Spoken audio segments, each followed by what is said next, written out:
tokolobela kaka rencontre na sommet ezokota lelo sommet ya Brazzaville président Jean Lorenzo président ya Botswana président nini ya Gambie oyo tobengi AG Gengob bakitaki lobi na pokwa carte eza nini mpona nini sommet wana ezokota ezobanda lelo bango mpe bachef d'état ya SADC na Serge balobi sommet kosila avant le 31 te c'est-à-dire quoi le londé mpona nini sommet koti lelo mercredi parce que sommet côté le mercredi les londés bakino va faire cette information bayeba est-ce que c'est ni à organiser l'élection le 30 ou pas les londés tokotala soki c'est ni à kotambola pour déployer ba machine ba matériel les londés tokoyeba signe ya suka que non vraiment le mercredi est-ce que élection za le 30 ou pas faut les loba afficher ba liste ya électeurs yo oyeba que nous na ko voter telle place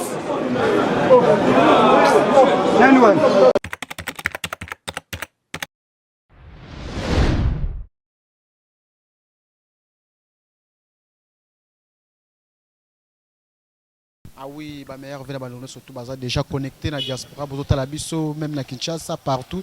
Botala déjà émission na Katatine l'autre qui est déjà dans le Parlement de Bonne na Batak wana nenge Mike ML Zola de Tilibio déjà élément de tout qui est dans le Parlement de Bande ko babi que non ya IDPS babi bango makambo ba fête etali bango te. Bango les 30 de finale ce qui ba exposate mais beaucoup de propos déjà dans le micro na intégralité ya ba image botala merci ba meilleur vena bandiko tout bozana diaspora ba meilleur vena a refait qui sombe papi keli mima wetu bandiko boza ebele bozotala biso déjà bien mission déjà na katindika dans les bons merci à tonton Diafo Bokofo merci à Tanfumu na États-Unis ba meilleur vena Tanfumu ba meilleur vena aux États-Unis. Merci à Mima Wetu, ma mère vers Mima Wetu, ma mère vers Tanti Nathalie Mundeka, Tanti Mado, ma mère vers Mati et à Italie, ma mère vers à président Regen Wasi soit, Batuboza et Belle, vous autres la biso déjà Tindika, Élysée Matondo, maman na grâce, ma mère vers Nayo, ma mère vers à Nono Makangila, Bandeko Boza et Belle, vous autres la biso, oui, mère vers mon vieux Teddy Makengele, na London, pas autres la biso, mère vers mon vieux Kwame Chaka au galant Claude Motema Bijouta tu veux Kwame ayi mikolo moi yebika kala te ba fêter ah déjà dans les bons Noël les qui solo avec Yannick Stopira quoi vieux Kwame comme déjà sur l'année dans les bons bande ko boza ebele botela biso mima wetu bande ko boza ebele botela biso jeudi Chibwabwa Jean Dédié Chibwabwa na Londres pour on a déjà moi dans les bons quoi numéros affichés wana bande ko bele bozo benga ba meilleur vena bino ba meilleur vena bande ko nyoso tout boza na Maroc Tunisie Égypte partout beaucoup mais la ranga vraiment na linga bino makasi bo benga numéro ya Nix Topika eza affiché wana bote intégralité ya bande ko parlement de bunde ba besa ki sete ba bango makama fete tali bango te bazaka ka mission ya kofunga mati le 30 ndenge ni sita ko sola la bango bote ba intégralité ni le kaki na kata parlement debu weli ba revenir ya ba mbongo na banda ko teka de Kabila akomi mabe ake ko trahir ye na ba papa na ba mindele ke no muntu anto teka na ye iranyu tala ndenge zolek ndenge zosal sikoyo bino bolobi no bolo bake nazali muntu ya lamuka il faut retourner bongo na yo bien puisque sont solités ce sont des prédateurs les prédateurs je dis bien les prédateurs bantoyo basi bateki bino bozotala et puis bantu ebele bazokumisaka tumbi wana puisque nini bakanda koyoka ke no apesi bantu boye $50,000 après je vais te donner $100,000 na salaire ni pour mutu exploiter mine na Katanga Katumbi abanda ko exiger $500,000 na compte na ye d'abord individuel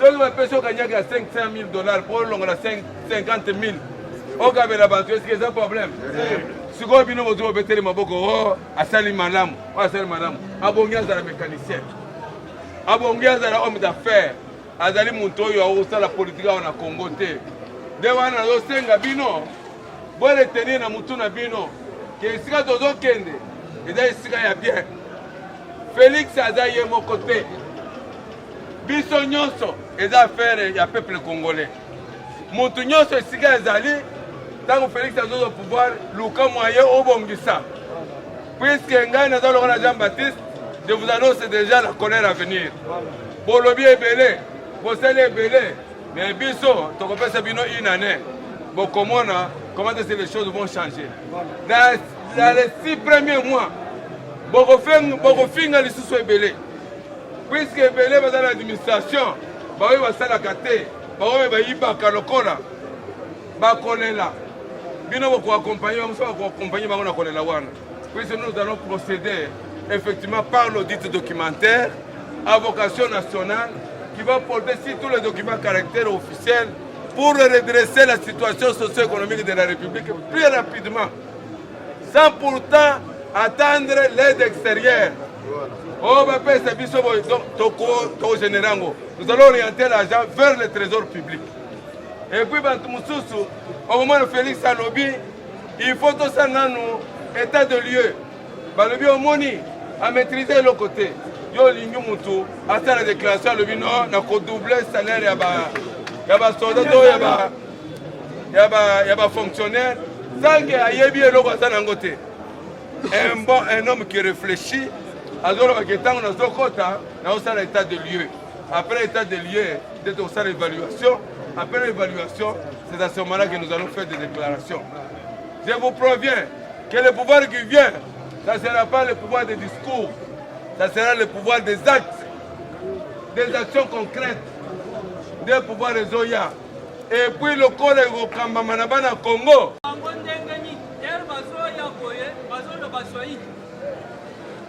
Mais nasoli wana ndeto profiter. Ako profiter wana totuli bango mituna. IDPS viva. Viva. Bokomi awa ndenge nini et puis bouti wapi boye kosala nini? Pas question. IDPS viva. Viva. Bango balobi biso toye awa touti este.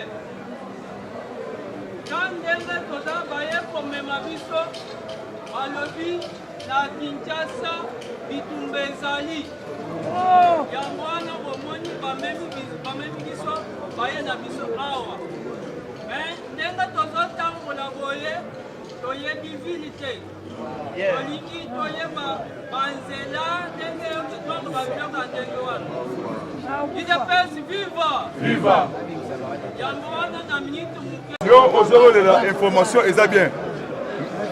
IDPS viva. Viva. Yokananu. Merci Tokana. IDPS viva. Viva. Non, oh viva, tu vois encore. IDPS viva. Viva. Méchant. Néko armé bino moralement.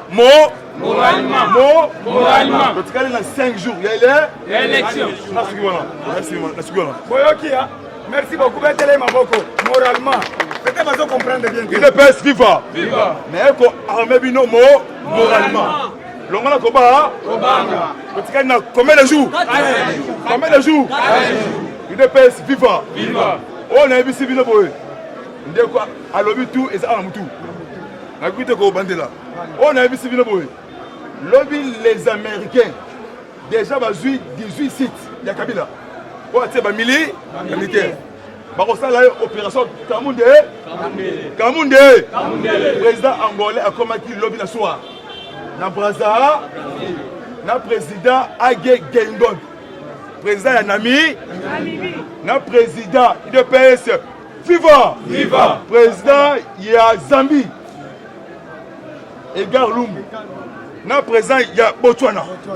Mais Kagame a Kimiso. Mais pourquoi? Avant le 30 décembre, mais ça m'a cassé. Avant le 30 décembre, et qu'on a la Félix Kabila. Autour il y a table c'est Mosé. Et qu'on a la passation civilisée démocratique.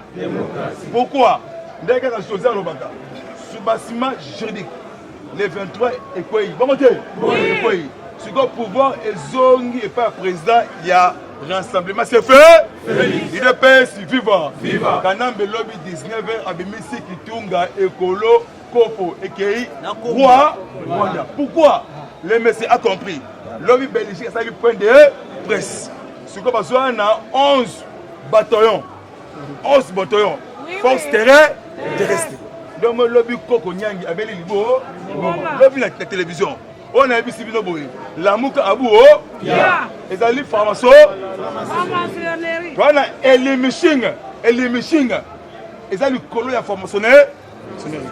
yango ezali ya baaméricain yango elingaka développer normali tous les pays oyo France a colonisé eza na échec bongo te sikoyo pays oyo anglais Amérique tout ezali likolo mpe tokoma pays puissant ya bamere idps viva merci maboko makasi ok bandeko na nga bomoni awa eza c'est la classe tozokende sikoyo tozolekisa nano honorable Mujibu apesela bana poto samedi oyo dimanche oyo koya lumbe mwete tolobi tosinye yo ma dimanche place nyonso ozali ista mushetu inikine peuple congolais bakombata averti tolobi dimanche oyo mutu nyonso ozage tozobengana bango merci beaucoup mushetu kasongo ozokosa kasongo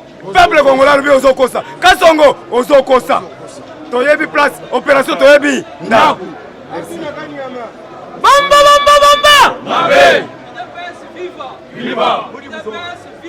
viva ndeko na ngai tala bato baza ebele sunga biso ndeko na ngai eza na 200 francs ok voilà viva honorable yaka boy viva bongola nzela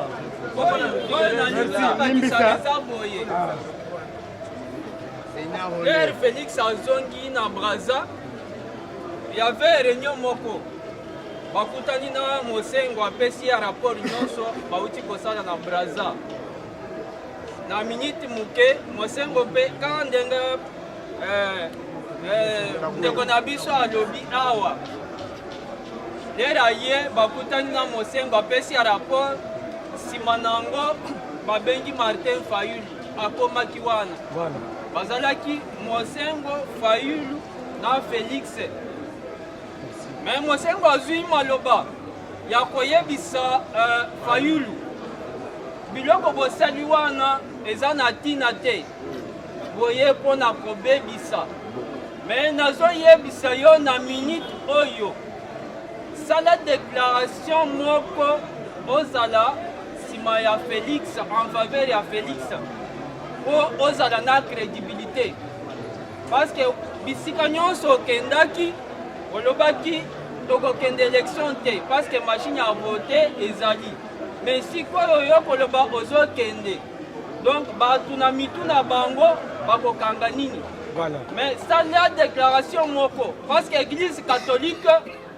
baza nsima ya Félix c'est Félix oyo ozomona nde candidat ya communauté internationale ata omati okiti okozala te mais po ozala na crédibilité zala nsima ya mutu oyo idps viva yango wana apesi ye mwa temps nayebi te avant tokoma le 30 akoloba ou bien akoloba te oyo nalingi nabakisa lisusu ka Martin Fayulu ye moko na kana bango baza na mbutu na ndenge nini bazoyokana lisusu na Mbemba na Moïse te na biloko oyo Martin Fayulu asalaki na Kikwit idps viva na Kikwit lere ya campagne Martin Fayulu abimisaki Mozito apresente ye soki azwi pouvoir Mozito akozala premier ministre na babiloko wana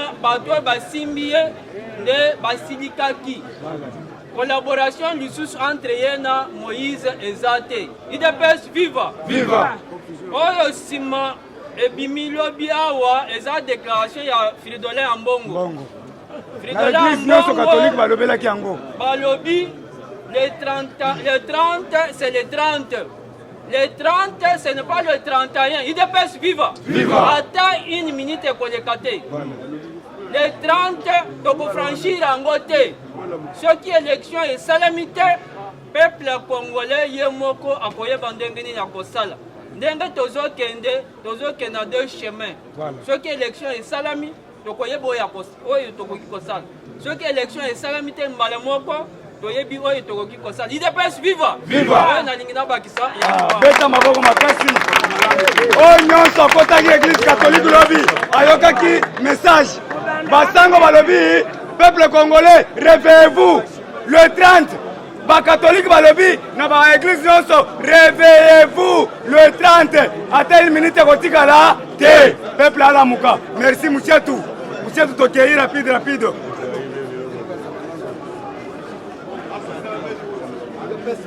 Viva! Viva! Amekate, ça nini? Accueilli! En tout cas, bonjour à tous. Bonjour! Merveilleux à tous. Merci beaucoup. Awa, en tout cas, na sentir que bandeko na biso topesa bamotion pour que baloba bakoli makasi bakomi bavrai ranger il faut tokele bango parlement baparlement na bango pour que babeta mpe baboro ya makasi michel tuna ndeko awa 15 bord namoni ondire babeti 7 bakoli parce que donner à qui droit base viva! Viva! Officier ba makasi pour information o ba recherche ba comme ko sala ba comme na niveau mo sa ba recherche makasi ndeto la pour ngité pour na ko l'information actualité politique au sommet to ko lobela kaka rencontre na sommet zoko talelo sommet à Brazzaville président Jean Lorenzo président ya Botswana président ni ya Gambie oto bengi AG Gengob ba kitaki lobi na poko carte ni ezani pona ni sommet wana ezokota ezobanda lelo bango pe ba chef d'état ya Sadek na Serge Balobi sommet kosil avant le 31 té. Ça veut dire quoi? Le lundi pour un sommet côté le mercredi. Parce que sommet côté le mercredi, le lundi ba kino ba pesa information ba yeba est-ce que c'est ni à organiser l'élection le 30 ou pas. Le lundi to kotala soki c'est ni à kotambola pour déployer ba machine ba matériel le lundi to koyeba signe ya suka que non vraiment le mercredi est-ce que élection vous allez 30 ou pas. Faut les loba afficher ba liste ya électeurs yo oyeba que nous na voter telle place.